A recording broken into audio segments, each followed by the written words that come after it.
मैं विकास भारती आज आपके सामने लेकर आया हूं एक नया टॉपिक जिसका नाम है वैल्यूएशन ऑफ गुडविल का टॉपिक मीनिंग ऑफ गुडविल। बेटा जब आप टॉपिक को स्टार्ट करते हो तो सबसे पहला काम आपका होता है उसके मीनिंग को जानना। आप क्या पढ़ने वाले हो? आप चैप्टर नंबर 3 में change in profit sharing ratio between existing partner या किसी पार्टनर की, इससे नेक्स्ट क्या पढ़ोगे आप? Admission of a partner. उससे नेक्स्ट क्या पढ़ोगे आप? Retirement of a partner. हर एक केस में आप गुडविल की वैल्यूएशन करोगे। बेटा गुडविल है क्या? गुडविल मीन्स रेपुटेशन और फेम। किसी भी पर्सन की वो मार्केट वैल्यू, वो फेम, वो रेपुटेशन जिसकी वजह से कस्टमर बार बार उसके कांटेक्ट में आना पसंद करता है, उसके प्रोडक्ट को परचेज करना पसंद करता है, और आपकी गुडविल की वजह से ही आपके प्रॉफिट्स इंक्रीज होते हैं। आपने जो पास्ट में स्ट्रगल्स किए थे उसका बेनिफिट आपको फ्यूचर में मिलेगा। कोई भी बिजनेस पर्सन किसी भी बिजनेस यूनिट में इनिशियली कैपिटल इंट्रोड्यूस करेगा। उस कैपिटल इंट्रोड्यूस करने को कैपिटल एम्प्लॉयड बोलते हैं। वो उसके लेके फ्यूचर में जो बेनिफिट उठाने वाला है वो जस्ट आपकी गुडविल के वजह से। उस कैपिटल के ऊपर स्ट्रगल किया जाता है, उस पर काम किया जाता है, वर्क किया जाता है, कस्टमर क्रिएट किए जाते हैं, कस्टमर को सेटिस्फाई किया जाता है, और उसका बेनिफिट कब मिलता है आपको? फ्यूचर में। ठीक है, शॉर्ट में बताऊं बेटा, गुडविल मींस फेम और reputation. It is an image और reputation of a business which help to increase, मैंने बोला बेटा, फ्यूचर इकोनॉमिक प्रॉफिट्स। ध्यान दीजिएगा, फ्यूचर इकोनॉमिक प्रॉफिट, क्योंकि करंटली किसी भी बिजनेस ऑर्गेनाइजेशन के थ्रू जो स्ट्रगल किए जाने लग रहे हैं उसका बेनिफिट उसे करंट ईयर में नहीं, उसे नेक्स्ट आपका जो फाइनेंशियल ईयर आएगा, नेक्स्ट जो अकाउंटिंग ईयर आएगा उसमें मिलेंगे। जो पास्ट में आप स्ट्रगल्स करोगे उसका बेनिफिट आपको फ्यूचर में मिलेगा। ये आपकी इंटेंजिबल एसेट्स होते हैं बेटा, जिसे आप ना तो जर्नली टच कर सकते ना ही आप देख सकते, जस्ट फील किया जा सकता है। बट जब आप अपने एंटायर बिजनेस को प्लस में अपनी रेपुटेशन को भी किसी सेकंड पार्टी को सेल आउट करते हो तो उस टाइम पीरियड में आप इसकी वैल्यू सेपरेटली क्या करते हो बेटा? रिसीव करते हो। किससे? परचेजर फर्म से। It is an intangible assets but having some realisable value. ठीक है जी, मैं अपना डेमो देता हूं बेटा। फिलहाल आपका समर सेशन स्टार्ट हो चुका है। ठीक है, मैं कौन हूं?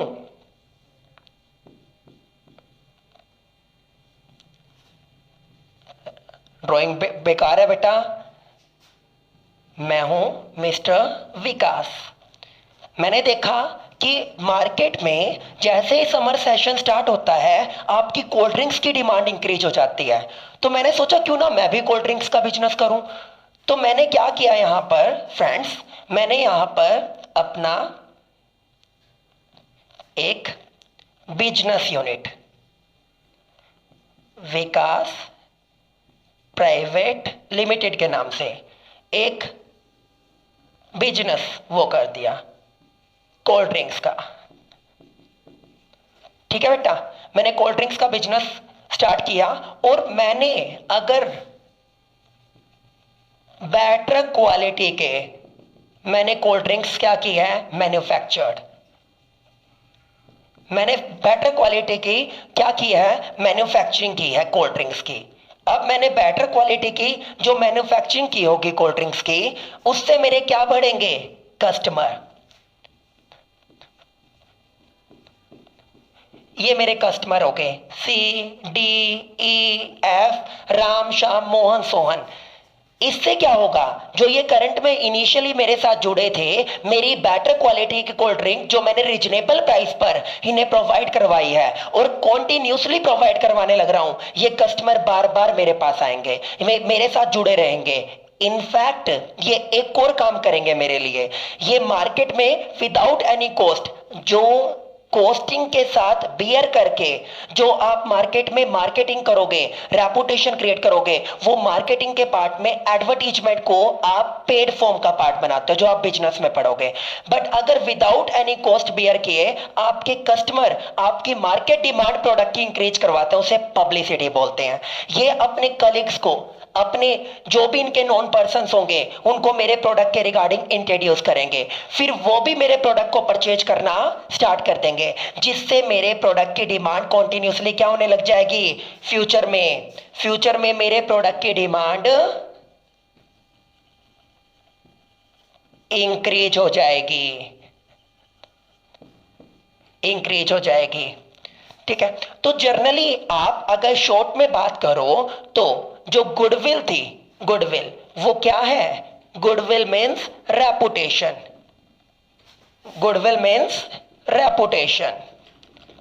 इसने मेरी रेपुटेशन को फ्यूचर में इंक्रीज करवाने का काम किया। और सेकेंडली जो मैंने बेटर क्वालिटी का काम किया, इसने मेरी बिजनेस की पोटेंशियल ग्रोथ को भी क्या करवाया, इंक्रीज। बेटा रेपुटेशन तो इंक्रीज की फ्यूचर में मेरे बिजनेस की ग्रोथ को भी इंक्रीज करवाने में क्या किया, इसने मेन रोल पे किया। ये काम किसने किया, गुडविल ने, जिसकी वजह से फ्यूचर में मेरे बिजनेस के प्रॉफिट्स क्या होंगे, इंक्रीज। और मोर प्रॉफिट मोर गुडविल। गुडविल को कैलकुलेट किसके ब्याह पर करते हो, प्रॉफिट्स के ब्याह पर। अगर प्रॉफिट्स बढ़ रहे हैं तो गुडविल ऑटोमेटिकली आपकी इंक्रीज हो रही होगी। एक डेमो देते हैं बेटा। मैंने जो कोल्ड ड्रिंक्स के बिजनेस में इन्वेस्ट किया था वो 50 लाख इन्वेस्ट किया था। उसके ऊपर जो कैपिटल एम्प्लॉयड होती है उसके ऊपर आपको generally normal rate of return कितना मिल रहा था, वो मिल रहा था फर्स्ट ईयर 10%। कितना मिला, 5 लाख।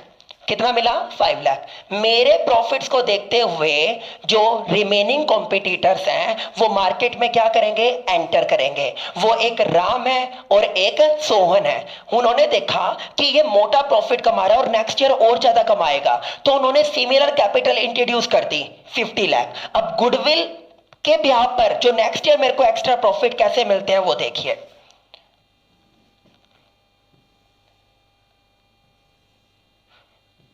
ये मेरा बिजनेस है बेटा, मेरे को 20% नेक्स्ट ईयर रिटर्न मिला 50 लाख के ऊपर, कितने का, 10 लाख। और ये उनका बिजनेस है,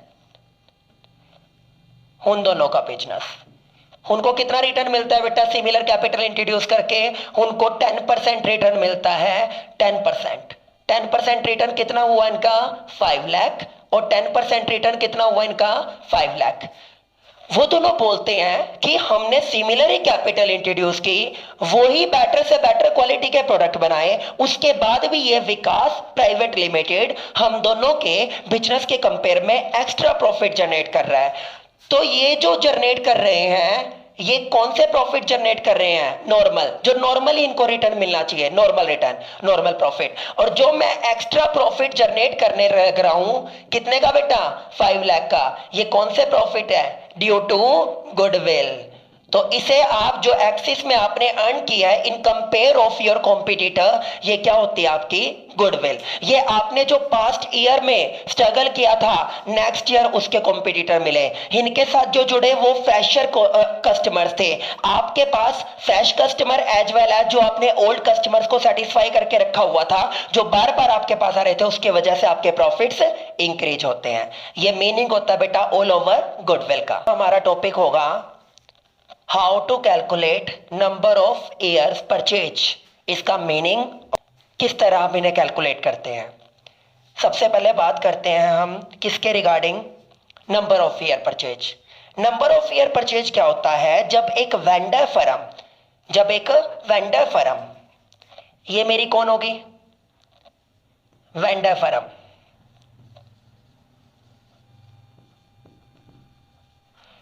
किसी भी परचेजर फर्म को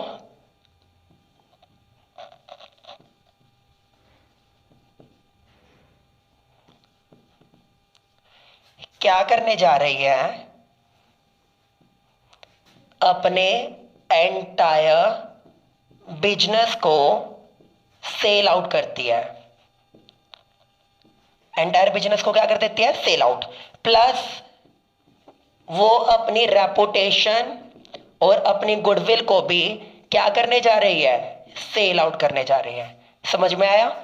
तो जब एक वेंडर फर्म किसी भी परचेजर फर्म को अपने एंटायर बिजनेस को, प्लस में आज तक की उसने जो पास्ट में स्ट्रगल्स करके आज तक जो अपनी रेपुटेशन बनाई थी, लोगों के आगे अपनी फेम और अपनी मार्केट वैल्यू बनाई थी, उसको भी सेल आउट करने जा रही है। इट मींस आज तक का जो स्ट्रगल का बेनिफिट है वो कौन उठाने वाली है फ्यूचर में? Purchasing firm. Vendor firm free of cost तो देगी नहीं, या तो वो अपनी गुडविल को क्या कर देगी, बिल्कुल बिजनेस को वाइंड अप कर रही है, गुडविल को सेल आउट नहीं करेगी, या अगर वो सेल आउट करती है तो उसके बदले में कुछ ना कुछ क्या लेगी, consideration amount. Consideration means something in return as a reward, तो उसकी तो डिमांड वो करेगी ऑब्वियसली।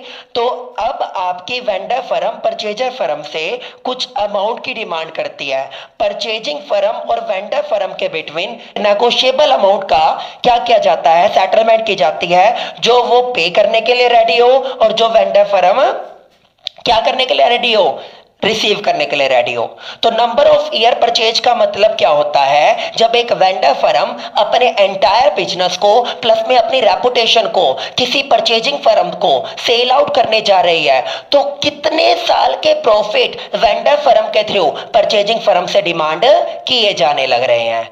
ठीक है, कितने साल के प्रॉफिट्स? कितने साल के प्रॉफिट्स का मतलब होता है कि वो फिक्स्ड एवरेज प्रॉफिट जो आपको नॉर्मली अपनी कैपिटल के ऊपर पास्ट में भी मिलते थे, करंट में भी मिल रहे हैं और आने वाले सस्टेन्ड ईयर्स तक आपको डेफिनेटली मिलेंगे। इट मींस वेंडर फर्म की गुडविल का बेनिफिट परचेजिंग फर्म आने वाले 2 साल 3 साल 4 साल तक अगर ये स्ट्रगल नहीं भी करती है, ये एक्स्ट्रा इफेक्ट्स नहीं भी करती है, तो भी इसको डेफिनेटली वो रिटर्न मिलेगा। वो किसकी मेहनत थी? वेंडर फर्म की, तो वो उसके रिगार्डिंग क्या करती है, परचेजिंग फर्म से उस गुडविल की डिमांड करती है। उसे आप क्या बोलोगे, नंबर ऑफ ईयर परचेज। देखिए बेटा, number of year purchase is the number of years for which firm will expect to earn the same amount of the profit. कौन डिमांड कर रही है? Purchasing firm. किसके माइंड में डर है? परचेजिंग फर्म की कुछ मिलेगा या नहीं मिलेगा। नया बिजनेस परचेज कर लिया,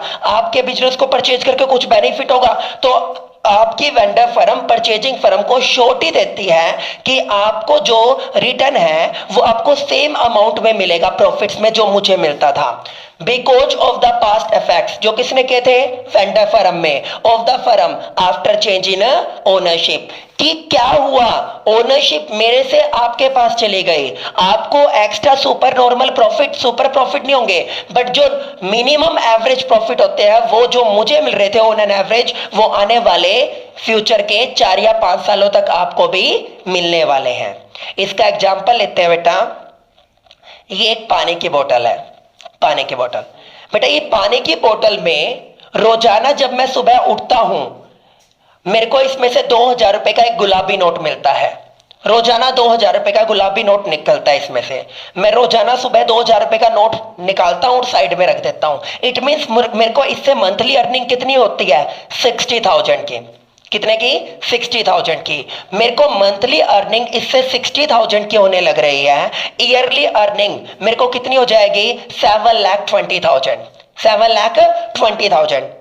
बेटा अब कोई भी मेरा पड़ोसी मेरे पास आता है ये बात सुन के कि मेरे पास कोई जादुई बोतल है और उसमें से 2000 रुपए का गुलाबी नोट निकलता है, वो आके मुझसे इस बोतल को लेने की डिमांड करता है। मैं फ्री में तो दूंगा नहीं, उसके लिए चार्ज करूंगा।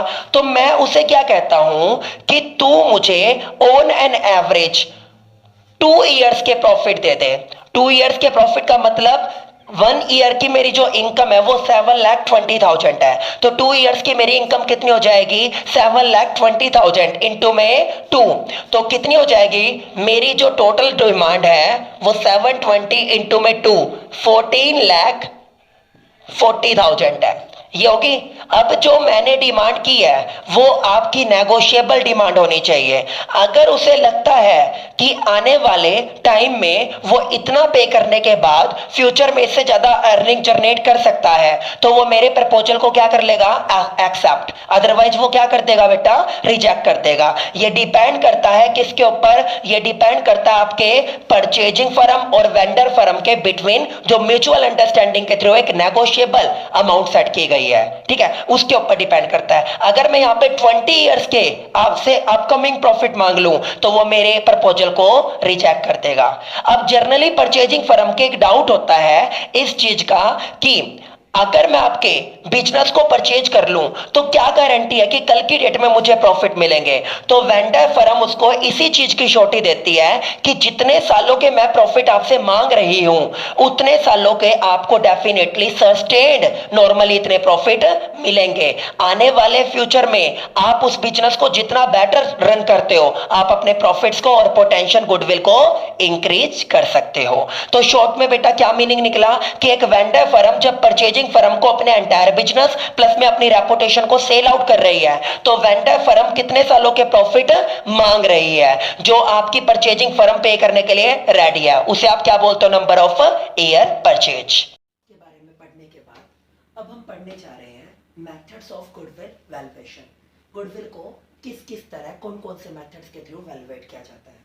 तो देखो बेटा यहाँ पे आपके तीन अलग अलग मेथड्स हैं। फर्स्ट वन का नाम है एवरेज प्रॉफिट बेसिस। एक तो आप एवरेज प्रॉफिट्स के बिहाफ पर गुडविल को वैल्यूएट करते हो, एक आप सुपर प्रॉफिट्स के बिहाफ पर गुडविल को वैल्यूएट करते हो और एक कैपिटलाइजेशन बेसिस पे आप गुडविल को वैल्यूएट करते हो। समझ रहे हैं मेरी बात को? सबसे पहले स्टूडेंट हम बात करेंगे एवरेज प्रॉफिट्स बेसिस की। एवरेज प्रॉफिट बेसिस के बिहाफ पर आपने इसको टू पार्ट्स में डिवाइड कर रखा है। एक होता है सिंपल एवरेज प्रॉफिट बेसिस और एक होता है weighted average profit basis. Sir simple और वेटेड में क्या डिफरेंस होता है? सुनिए स्टूडेंट, जब आपके प्रॉफिट्स कॉन्टिन्यूसली फ्लैक्चुएट करने लग रहे हो, इट मीन्स कभी आपके प्रॉफिट्स ज़्यादा हो जाते हैं तो कभी आपके प्रॉफिट्स कम हो जाते हैं, कभी आपको एक्सेस में प्रॉफिट जनरेट हो जाता है तो कभी आपको लॉसेस जनरेट होते हैं। इट मीन्स कभी आपके प्रॉफिट्स का ट्रेंड असेंडिंग ऑर्डर में, कभी डिसेंडिंग, कभी असेंडिंग, कभी डिसेंडिंग। इस तरह अगर आपका ट्रेंड चलता रहता है तो उस केस में आपका simple average profit method use होता है।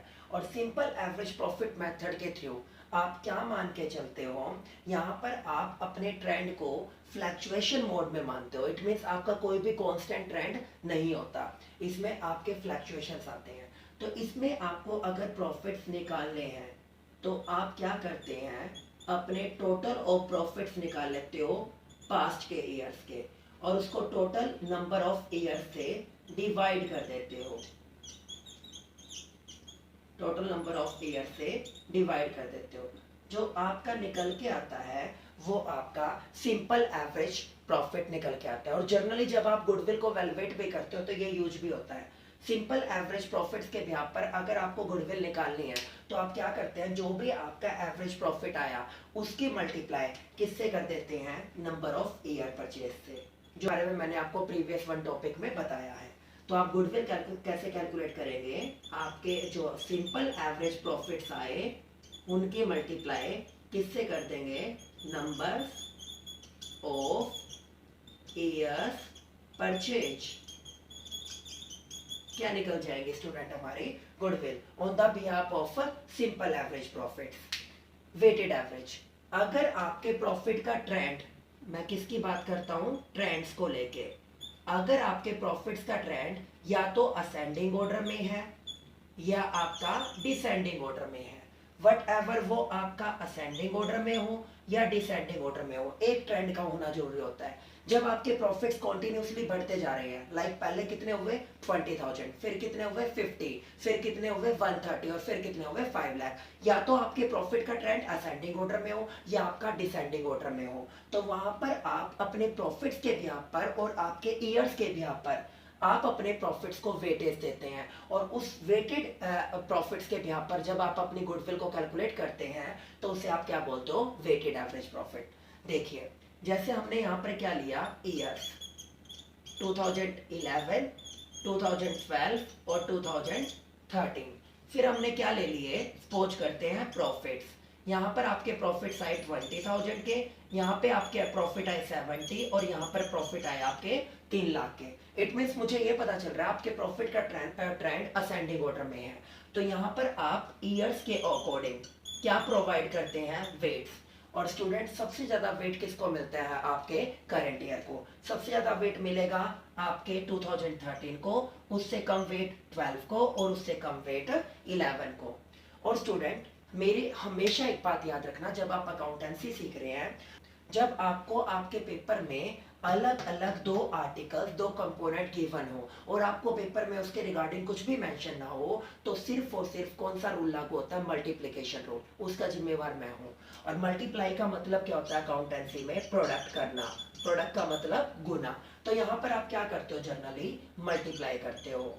20,000 के मल्टीप्लाई 1 से, 70,000 के मल्टीप्लाई 2 से और 3 लाख के मल्टीप्लाई 3 से। ये आ गया आपका 9 लाख। क्या निकल जाएगा स्टूडेंट? आपका टोटल। सर इसमें अगर आपको गुडविल निकालनी है तो क्या फार्मूला होगा? टोटल ऑफ प्रोडक्ट्स अपॉन में total number of weights. Years को कौन ले लेता है? Total number of weights. Total number of weights. Sir आपका क्या निकल जाता है? आपका निकल जाता है यहाँ पे वेटेड एवरेज प्रॉफिट। और सर वेटेड एवरेज प्रॉफिट जो आपका निकला है उसकी मल्टीप्लाई फिर दोबारा आप किससे कर देते हो? Number of year purchase. और मेरी क्या कैलकुलेट हो जाती है स्टूडेंट? गुडविल कैलकुलेट हो जाती है। ये तो बात थी एवरेज प्रॉफिट्स के बिहार पर, जब आप सिंपल और वेटेड के बिहार पर गुडविल कैलकुलेट करने वाले हो। देखिए स्टूडेंट्स, अगर आप सुपर प्रॉफिट बेसिस पे गुडविल को कैलकुलेट करने जा रहे हो तो उसके मेथड्स में एक तो आता है number of year purchase. Sir इसके बारे में आप प्रीवियस टॉपिक में खोल के बता चुके हो, वो आपने देख ही लिया। आगे फिर आता है कैपिटलाइजेशन ऑफ सुपर प्रॉफिट्स और एक होता है आपका annuity basis. Capitalisation of super profits के बिहार पर आप गुडविल कैसे कैलकुलेट करते हो? इसको कैलकुलेट करने से पहले मैं आपको सुपर प्रॉफिट के बारे में बताना चाहूंगा। सुपर प्रॉफिट क्या होता है? सुपर प्रॉफिट के बारे में सुनो स्टूडेंट्स।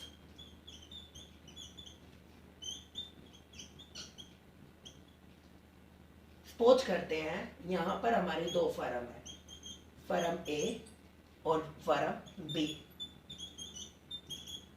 जब दो फर्में सिमिलर काइंड का बिजनेस कर रही हो, क्या कर रही हो? सिमिलर काइंड का business. Similar business plus similar ही उनमें कैपिटल इंट्रोड्यूस हो।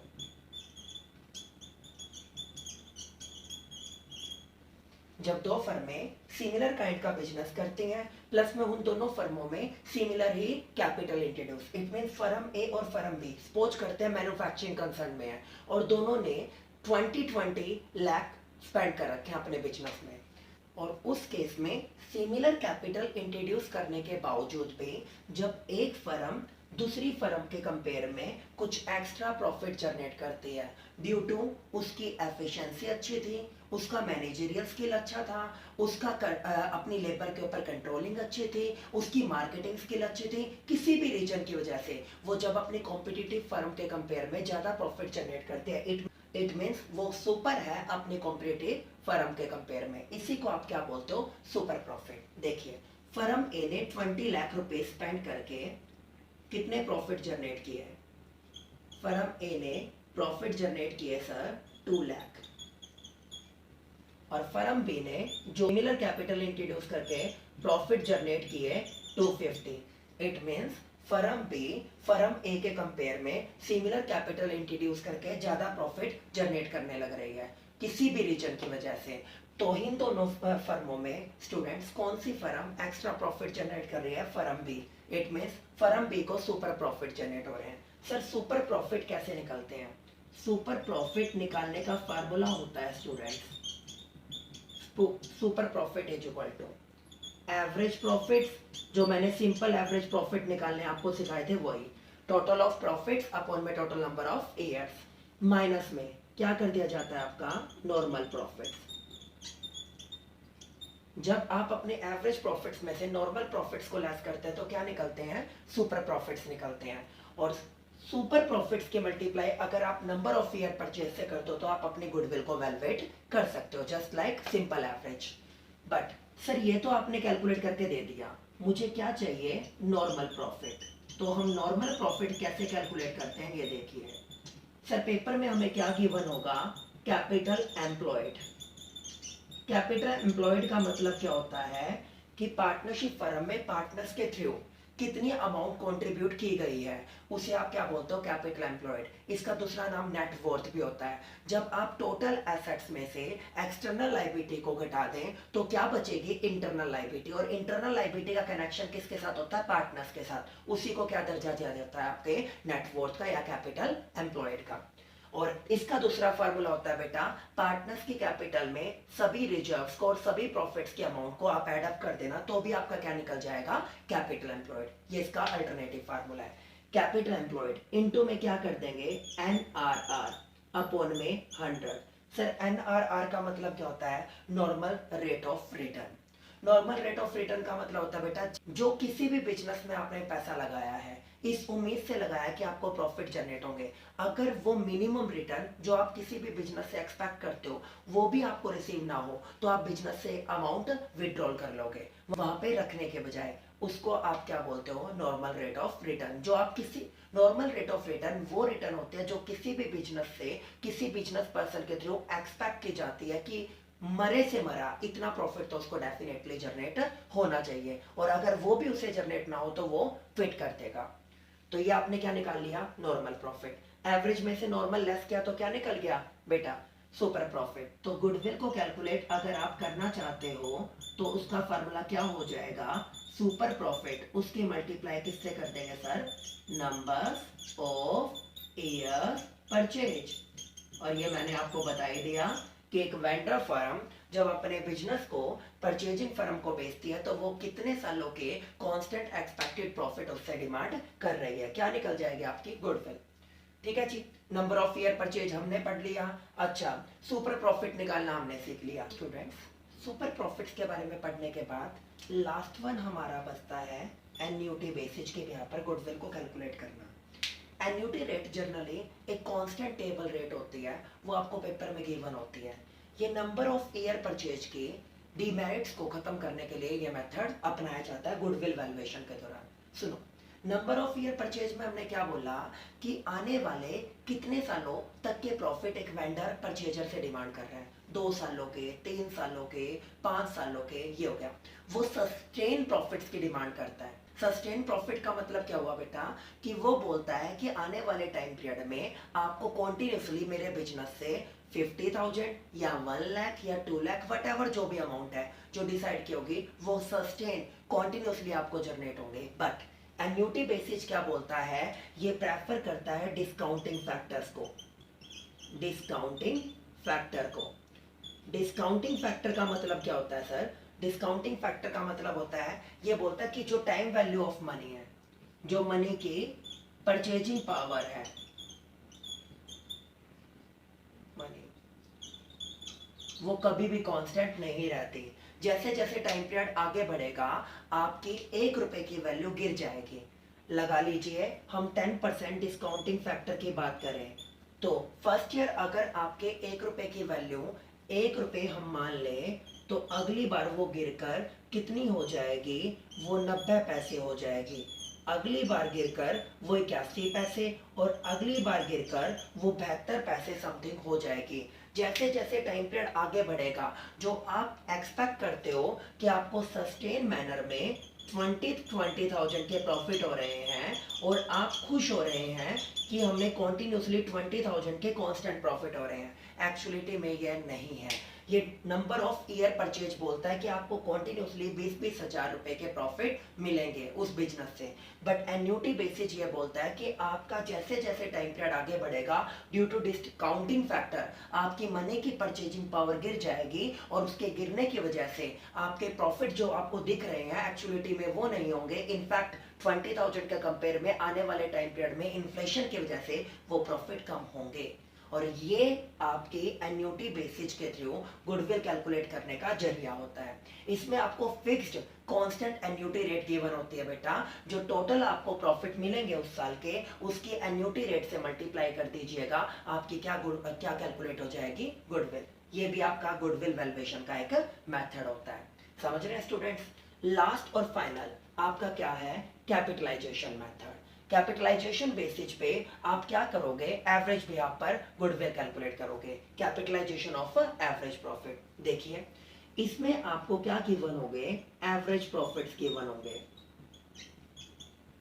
एवरेज। आप मुझे बताते हैं सर हमें इस साल कितने प्रॉफिट हुए 50,000 के, सपोज करते हैं। मैंने बेटा बहुत अच्छी बात है, अब मुझे ये बताओ ये प्रॉफिट कमाने के लिए आपने लगाया कितना। तुम्हें कहते हो सर लगाना, मैं कहा और क्या, जब तुम पैसा लगाओगे तभी तो पता चलेगा ना कि क्या कमाया।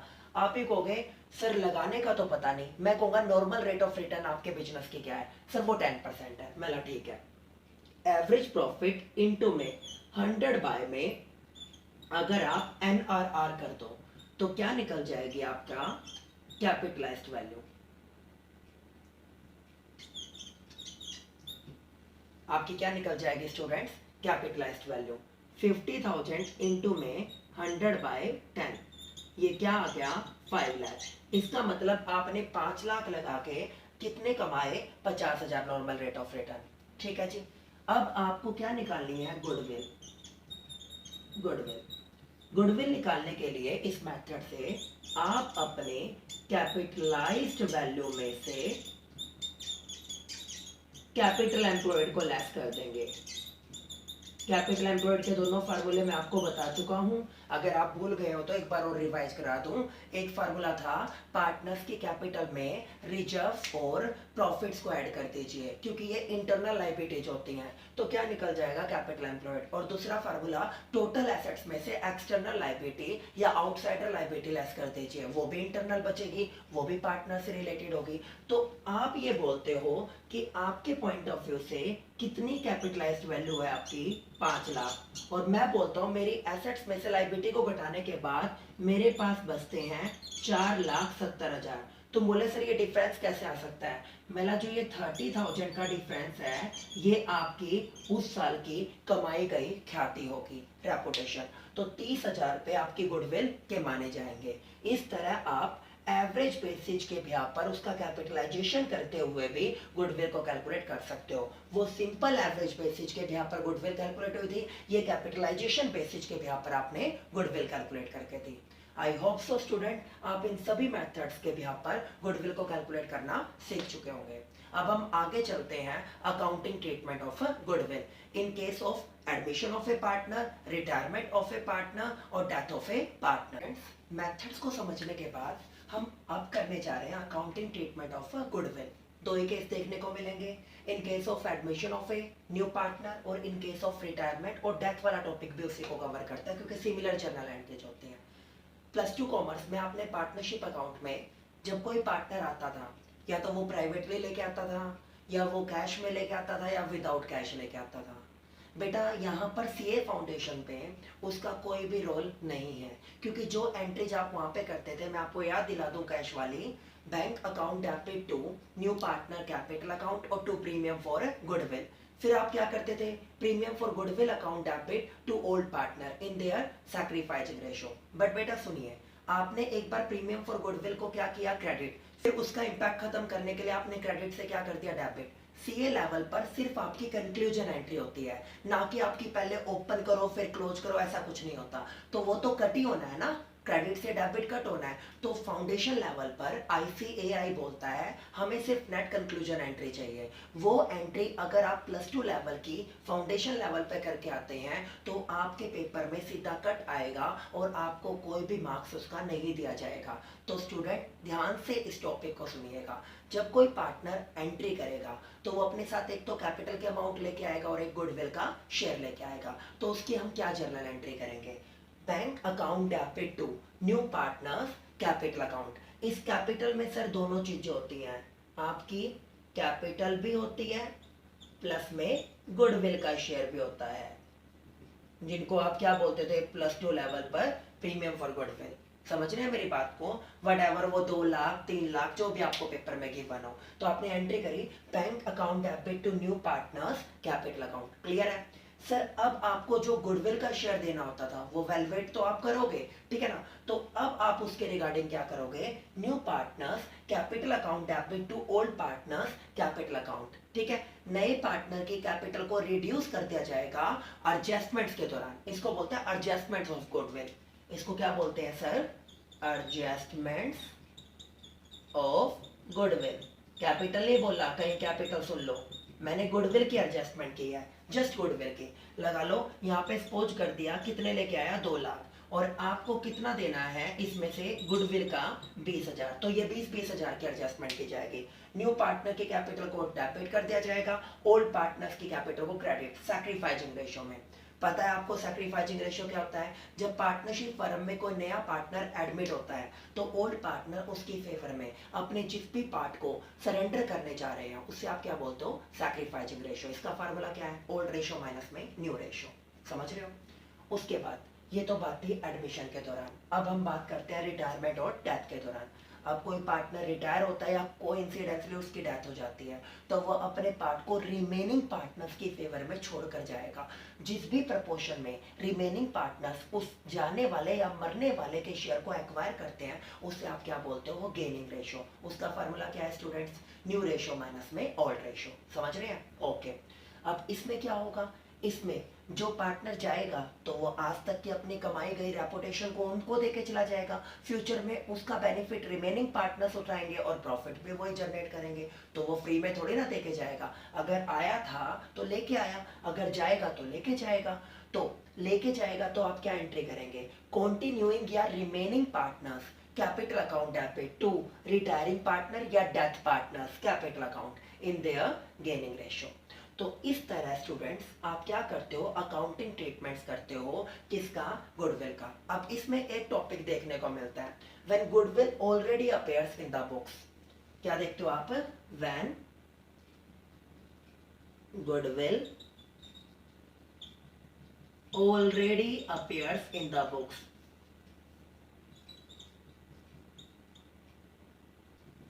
इन द बुक्स उसका क्या करते हैं? सर बुक्स का मतलब पहले तो जान लीजिए, बैलेंस शीट होता है। बुक्स का मतलब क्या होता है स्टूडेंट्स? Balance sheet. जब आपकी गुडविल ऑलरेडी क्या हो? आपकी बैलेंस शीट में हो।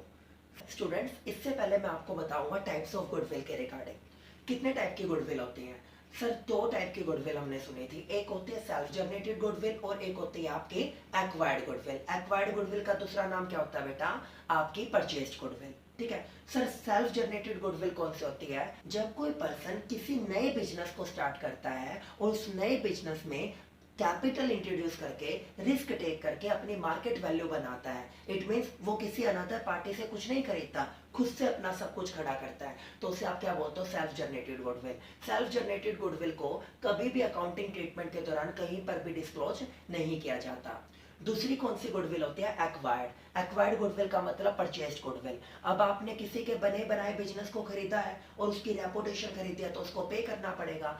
ये जो पे किया है ये किसने पे किया है? पार्टनर्स ने। किसके बिहाफ पर? पार्टनरशिप फर्म, क्योंकि पार्टनरशिप फर्म तो जीरो है।